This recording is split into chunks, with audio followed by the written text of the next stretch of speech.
Hello बच्चों, how are you all? Okay, today I am going to teach you another exercise from division and the name of the exercise is multiplication and division are related. इस chapter का meaning है कि हमें बताना है कि क्या मल्टीप्लिकेशन और डिवीज़न आपस में रिलेटेड होते हैं, मतलब दोनों क्या एक दूसरे से जुड़े हुए हैं। Okay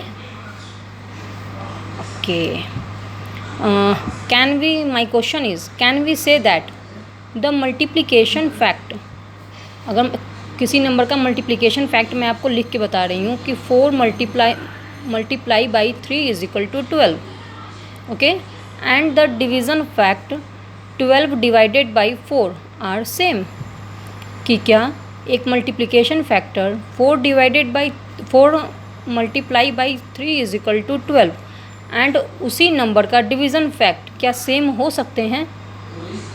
so our answer is yes, we can say that, कि हाँ हम ऐसा कह सकते हैं। That the multiplication fact gives the division fact, कि मल्टीप्लिकेशन फैक्ट से हमें डिवीज़न फैक्ट मिलता है। कैसे, इसे मैं आपको कुछ एग्जाम्पल से एक्सप्लेन करती हूँ। ओके बच्चों, देखिए मैंने एक तरफ लिखा है मल्टीप्लिकेशन फैक्ट्स एंड मैंने अदर साइड में लिखा है डिवीज़न फैक्ट। मैं आपको बताती हूँ ये कैसे होगा।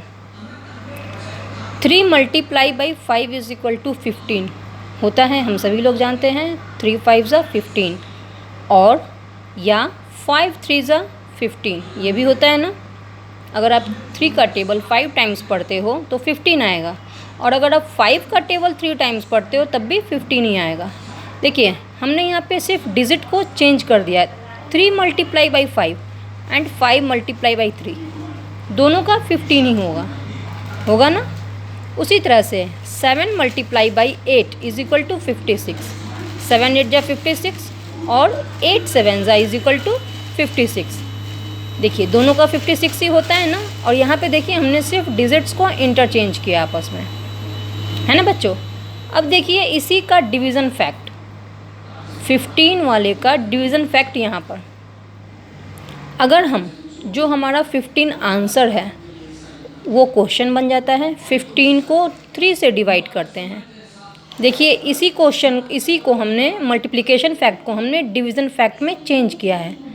15 जो हमारा आंसर था वो क्वेश्चन का डिविडेंड बन गया हमारा, एंड 3 जो क्वेश्चन में 3 डिजिट था वो हमारा डिवीज़र बन गया, एंड रेस्ट ऑफ द 5 बचा, वो 5 हमारा क्वेश्चन आंसर बन गया, है ना बच्चों। उसी तरह से हम इसको एक और पैटर्न में लिख सकते हैं। देखिए हमने यहाँ पर 15 को 3 से डिवाइड दिया, अब हम क्या करेंगे, इसी 15 को 5 से डिवाइड करेंगे। 15 divided by 5 is equal to, 15 को 5 से डिवाइड दे रहे हैं तो हमारा बाकी क्या बचा बच्चों, नंबर 3 बचा, तो ये नंबर 3 हमारा आंसर हो गया। आया समझ में? देखिए एक और एग्जांपल से एक्सप्लेन करती हूँ। यहाँ 56 वाला जो हमने किया है उसी से करती हूँ। 56 divided by 7 is equal to 8। 56 को हमने सबसे पहले 7 से डिवाइड दिया तो हमारा आंसर क्या आया, 8।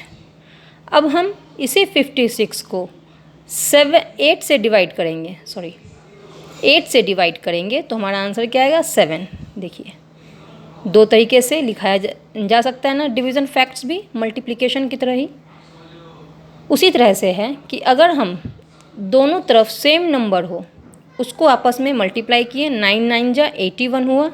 अगर इसे हम डिवाइड देते हैं तो कैसे लिखेंगे? देखो बच्चों यहाँ पर 2 डिफरेंट डिजिट्स रहते हैं तो हम डिफरेंट तरीके से लिखते हैं। लेकिन अगर अब यहाँ पर सेम ही नंबर है, देखिए यहाँ भी एक नंबर 9 है एंड सेकंड नंबर भी हमारा 9 ही है, तो 81 डिवाइडेड बाई 9, आप ये वाला 9 लिखो या ये वाला 9 लिखो, 9 ही लिखाना है ना, तो आंसर इज़ 9। 9 9 जा 81। आया समझ में आप सभी को? देखिए इसे एक और एग्जांपल है उससे एक्सप्लेन करती हूँ। जैसे 4 6 जा 24, जानते हैं आप सभी 4 के टेबल में 4 6 जा 24 होता है। फिर 24 को हम 4 से, देखिए पहले 4 से डिवाइड करेंगे तो 6 आया। फिर इसी 24 को, आंसर वाले 24 को हम 6 से डिवाइड करेंगे तो हमारा क्या बचा, नंबर 4 बचा, तो 4 हमारा आंसर हुआ। ओके, अब देखिए एक ब्लैंक कॉलम्स अगर दिया हो तो हम कैसे आंसर निकालते हैं। जैसे 8 multiply by 4 is equal to 32 हुआ ना बच्चों। यहाँ पर ये कॉलम, ये ब्लॉक ब्लैंक था हमारा, इसमें हमें आंसर फिल करना था। तो बहुत ही सिंपल है, इसका हम टेबल पढ़ेंगे। 8 4 जा 32। अब अगर दिया रहे 32 डिवाइडेड बाई 4, इसे आप ओरल भी कर सकते हैं। 4 का टेबल हम रिसाइट करना स्टार्ट करेंगे और जहाँ पर 32 आएगा वहाँ पर हम स्टॉप हो जाएंगे। जैसे इसे हम बनाकर एक्सप्लेन करते हैं। देखिए 4 को हमने 32 लिखा ना बच्चों। इस 32 से हम 4 का हम टेबल रिसाइट करना स्टार्ट करते हैं। कितने टाइम्स में आता है? 8 टाइम्स में। 4 8 जा कितना आया? 32 आया। और अब इसे हम, आप सभी जानते हैं, डिवाइड में हम माइनस का काम करते हैं। 2 में से 2 गया 0, 3 में से 3 गया 0, है ना बच्चों? आया आप सभी को समझ में?